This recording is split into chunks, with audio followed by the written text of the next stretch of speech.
Olá a todos. Antes de comentar os resultados do segundo trimestre, quero agradecer e dar os parabéns a todo o nosso time por mais um conjunto de recordes de resultados. Principalmente na nossa operação da América do Norte, que apresentou seu melhor desempenho histórico, alcançando mais de 720 milhões de dólares de EBITDA. Na América do Sul, mesmo enfrentando um cenário de escassez de gado e problemas nos embarques que atrapalharam as exportações, mantivemos a rentabilidade e seguimos avançando através de programas de eficiência operacional e de nossa estratégia de aumento de produtos processados. Nos últimos 12 meses, graças a uma gestão financeira disciplinada, reduzimos drasticamente o custo da nossa dívida e baixamos a alavancagem aos menores níveis históricos da companhia. Terminamos o segundo trimestre com uma alavancagem em 1,45 vezes, que também mantivemos o gasto com juros em dólares o mais baixo da companhia. A forte geração de caixa, aliada ao menor custo financeiro, permite o aumento dos investimentos em crescimento orgânico da companhia. Nos últimos 12 meses, mais de 1,7 bilhões de reais foram investidos em projetos que aumentaram nossa capacidade em produtos processados e também de maior valor agregado. Também fizemos um importante investimento estratégico com aquisições das ações da BRF. Essa participação visa diversificar nossos investimentos em um segmento que possui forte relação com a Marfrig. Com a melhoria constante nos processos de produção, redução de custos administrativos e financeiros e aumento da eficiência operacional, seguimos num ciclo virtuoso de geração de valor, que leva ao pagamento cada vez mais frequente de dividendos. Com base nos fortes resultados já obtidos neste ano, estamos propondo a distribuição de dividendos antecipados no valor de 958 milhões de reais. Também aprovamos um programa de recompra de mais 26 milhões de ações e o cancelamento de 20 milhões de ações que estão em tesouraria. Vamos continuar a gerar valor para nossos acionistas, cumprindo nosso papel com a sociedade, sendo uma empresa inovadora e verdadeiramente comprometida com a sustentabilidade e com as melhores práticas ESG. Passo agora a palavra ao CEO da Operação da América do Norte, Tim Klein. Obrigado, Marcos. Vamos começar pelo slide 4, onde eu vou comentar os resultados do segundo trimestre. Começando à esquerda, o volume de vendas no trimestre foi 12,5% maior que o mesmo trimestre ano passado, atingindo o maior volume de vendas trimestrais desde 2012, devido à grande oferta de boi gordo que se somou ao estoque do ano passado devido à redução no abate causada pelo coronavírus. Receita líquida foi 10,1% maior que o ano passado, impulsionada pelo alto preço da carne e produtos cárneos e pela melhora no volume de vendas. Por fim, atingimos um EBITDA recorde de 722 milhões, 13,8% maior que no ano passado, e uma margem EBITDA de 24,5%, outro recorde histórico. Os fatores desse desempenho foram a forte demanda por carne americana e a ampla oferta de boi gordo, a contínua normalização da economia depois da pandemia do coronavírus, sobretudo no setor de food service, e com o apoio excepcional da forte demanda por carne. Por fim, passemos ao slide 5, onde eu vou falar dos dados do mercado americano. Neste trimestre, o total de abate aumentou mais de 17%, porque a oferta do gado permitiu que os frigoríficos trabalhassem na capacidade máxima. O preço do boi, de acordo com o USDA, teve uma média de 119,76 por CWT, um aumento de 12% ano a ano, à medida que os abates voltaram aos níveis sazonais normais. O USDA Comprehensive Cutout teve uma média de 292,21 CWT, no ritmo do ano passado, enquanto os subprodutos aumentaram 64,4%, liderados pelo aumento no preço do couro e do sebo. O Cutout Ratio ficou em 2,45 versus 2,69 ano passado. O alto preço do boi, combinado com o preço de box beef e o maior valor de subprodutos, resultaram numa queda de 8,9% na margem bruta por cabeça. Olhando para o terceiro TRI e o resto de 2021, os fundamentos da indústria continuam a nosso favor. A oferta de boi gordo permanece adequada e a demanda por carne está robusta tanto no mercado doméstico quanto internacional. As margens para a indústria devem continuar favoráveis. Agora eu passo para o Miguel. Muito obrigado, Tim. Passaremos agora para o slide número 7, onde explicarei a performance da operação da América do Sul no segundo trimestre de 2021.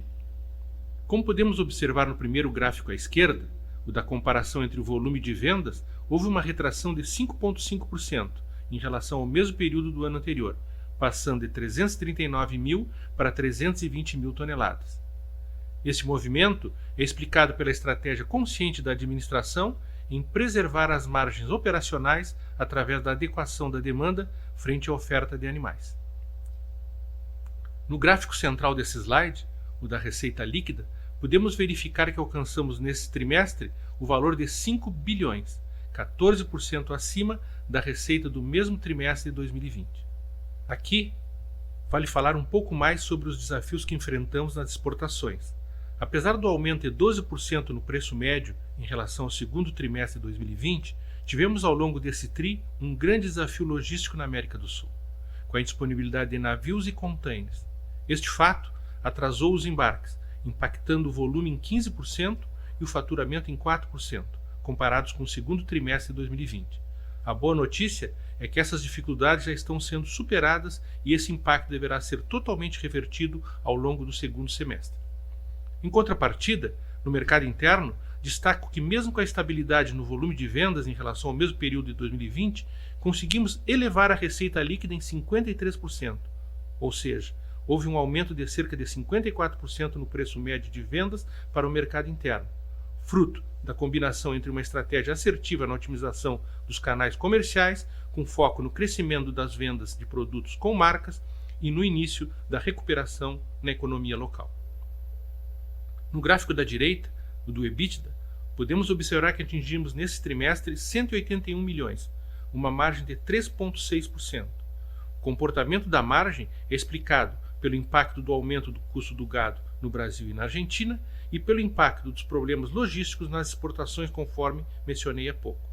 Estes efeitos foram parcialmente compensados pela operação do Uruguai, assim como pela participação crescente dos produtos industrializados no resultado, que superaram 15% da receita do segundo trimestre de 2021 contra 9% no mesmo período de 2020.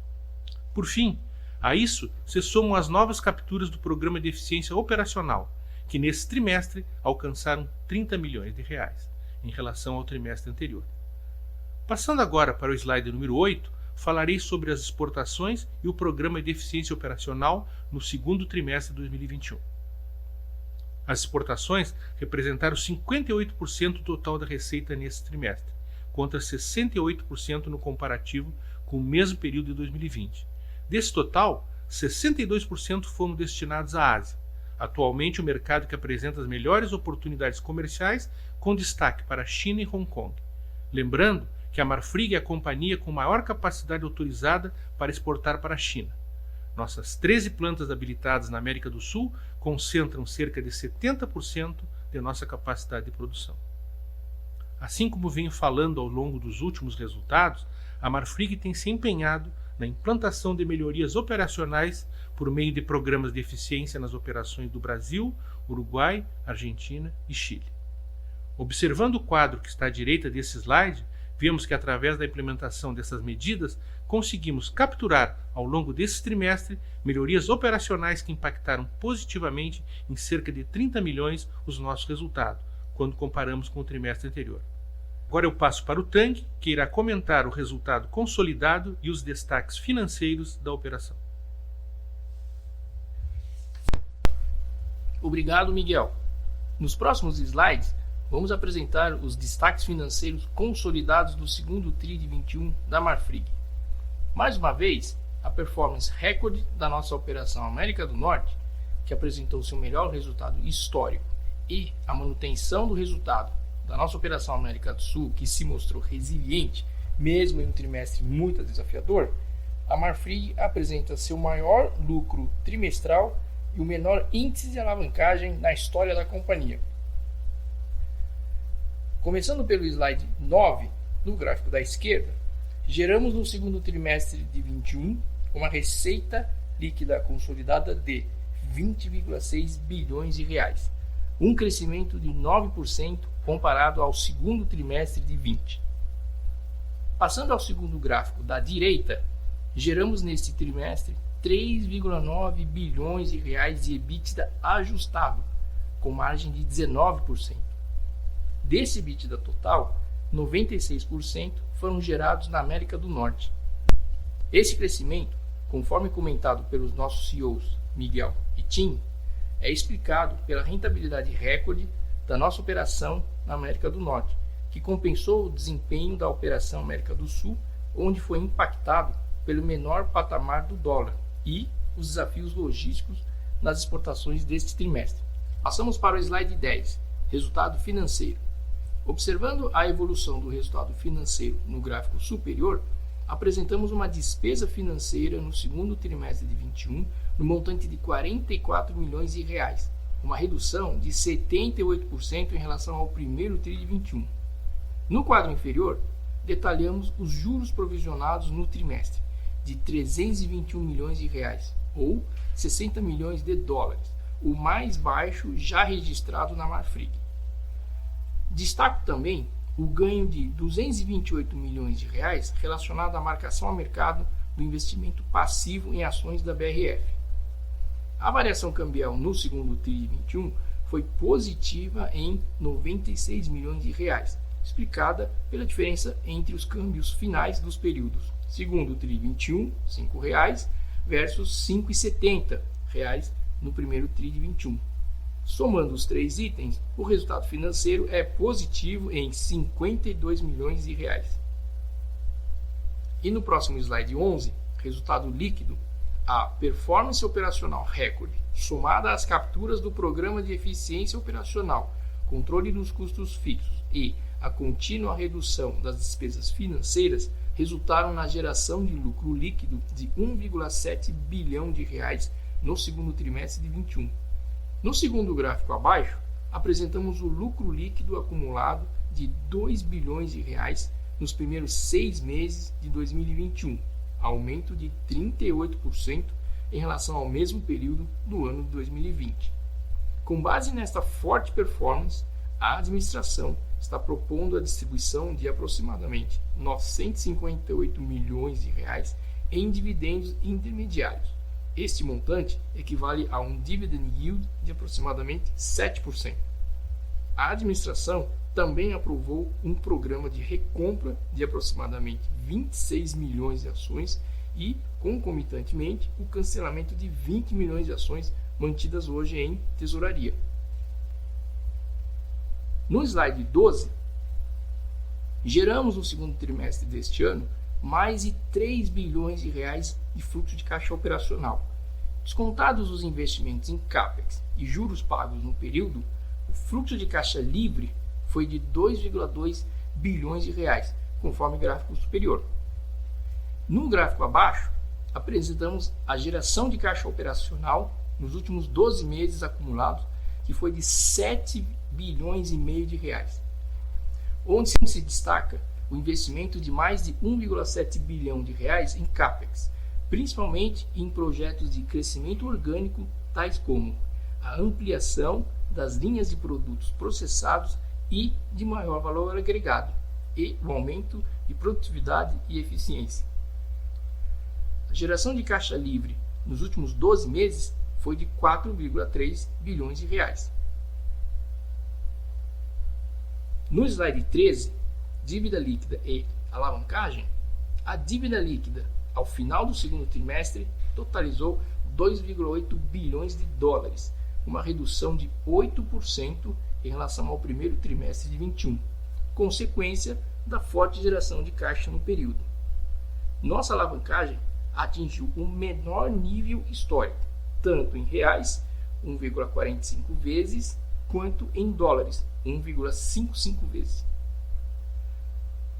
No segundo trimestre de 21, foram pagos aproximadamente 517 milhões de reais em dividendos, sendo 141 milhões de reais para os acionistas da Marfrig, referentes ao resultado de 2020, e o restante aos minoritários da National Beef. Observando os gráficos da direita, temos 90% da nossa dívida é indexada em dólares, o que está devidamente casado com a nossa geração de EBITDA em dólares, que é de mais de 90%. E 73% da nossa dívida está no longo prazo. No slide 14, apresentamos os detalhes do perfil da nossa dívida. Começando pelo primeiro gráfico à esquerda, o cronograma da dívida. Cerramos o segundo TRI de 21 com caixa da ordem de 2,7 bilhões de dólares, suficiente para cobrir os vencimentos até praticamente 2026. No segundo gráfico da direita, vemos a contínua queda no custo médio da nossa dívida, que ao final do trimestre ficou em 5,09% ao ano, 60 pontos base inferior ao quarto TRI de 20. E como resultado de todo esse processo, aumentamos o prazo médio da dívida de 3,4 anos para 4,7 anos. E concluímos agora, em agosto de 21, a emissão de um CRA no volume de 1,2 bilhão de reais, em duas séries, 7 e 10 anos, remunerando IPCA mais 4,5% ao ano, na série 7 anos, e IPCA mais 4,60% ao ano, na série 10 anos, que swapamos integralmente para CDI mais 0,97 ao ano, uma das operações de menor custo da companhia. Passo agora para o Paulo Pianese, que irá comentar os destaques de sustentabilidade. Obrigado, Tang. Historicamente, a Marfrig vem pautando sua atuação com ações que têm gerado impacto positivo para se desenvolver uma pecuária de baixo carbono que concilie a produção com a conservação da nossa biodiversidade e que seja produtiva e rentável, contribuindo assim para o desenvolvimento social e econômico nas regiões que a gente atua. Dentro da sua plataforma de gestão de sustentabilidade, o principal programa em curso é o programa Marfrig Verde+, lançado em 2020, concebido em parceria com a IDH, Iniciativa para o Comércio Sustentável, e que visa garantir 100% da cadeia de produção rastreada, sustentável, de baixo carbono e livre de desmatamento. No decorrer desse ano, e mais especificamente nesse segundo trimestre, a Marfrig intensificou o processo de implementação dos projetos e iniciativas previstos para 2021. O primeiro deles tem a ver com o monitoramento do cerrado, importante bioma brasileiro em biodiversidade, mas também em produção. E a Marfrig já concluiu a implementação do geomonitoramento via satélite para 100% das propriedades que produzem nesse bioma, permitindo a identificação e a mitigação de riscos socioambientais na sua cadeia de fornecimento. Outra iniciativa foi o mapa de mitigação de risco, relevante iniciativa desenvolvida para que a gente possa ter uma priorização nas áreas de maior risco, ferramenta que foi desenvolvida pela Agroícone e que já está em curso e integrada também ao sistema de geomonitoramento da Marfrig, determinando, portanto, o caminho que a gente deve percorrer para ser mais assertivo na implementação das iniciativas. Outra iniciativa importante é a produção sustentável de bezerros. O Programa de Produção Sustentável de Bezerros é um projeto desenvolvido também em parceria com a IDH, com o Carrefour e com as Fazendas São Marcelo, e que vem sendo implementados desde 2018 e busca estabelecer um padrão sustentável de produção na fase mais crítica, que é a fase da cria. O programa hoje conta com 150 produtores e a Marfrig está investindo 1,8 milhão de euros para dobrar a quantidade de produtores que são beneficiados com esse programa. A Marfrig também desenvolveu um protocolo de boas práticas que se chama Marfrig Club. Esse protocolo foi redesenhado agora à luz dos mais altos padrões de sustentabilidade constantes nos principais índices e protocolos internacionais, como o BBFOL, o CDP, o Accountability Framework Initiative, o IFC, sempre sob a perspectiva do produtor, lá na ponta. Outra ferramenta importante, em especial para monitoramento de indiretos, é a ferramenta Conecta, com base em blockchain, que foi desenvolvida em parceria com a SafeTrace, com o CPQD, com a The Nature Conservancy e com Amigos da Terra, e que vai fornecer uma maior segurança e transparência em todo o processo de rastreabilidade que vem sendo implementado. A aplicação dessa ferramenta já está em curso e em teste. Nessa mesma linha, a gente vem implementando o VisiPEC, que é um esforço conjunto da ONG americana NWF e Amigos da Terra, com uma metodologia que foi desenvolvida na Universidade de Wisconsin. É uma ferramenta também de rastreabilidade, complementar aos sistemas que a Marfrig já utiliza, e já foi concluída a primeira fase e nós obtivemos 99,4% de conformidade em toda a cadeia de fornecimento, incluindo aí, obviamente, os indiretos. E por fim, a gente vem implementando o protocolo de fornecedores de gado na Amazônia, protocolo esse que foi desenvolvido pelo MPF, né, Ministério Público Federal, e que nessa primeira fase de implementação, a Marfrig já obteve um ótimo resultado na sua primeira auditoria que aconteceu agora nesse segundo trimestre, que foi 100% de conformidade. Esses esforços e resultados mostram o nosso comprometimento para ampliar os impactos positivos e assim contribuir para o desenvolvimento socioeconômico e para a manutenção e recuperação da biodiversidade nos territórios nos quais a gente atua.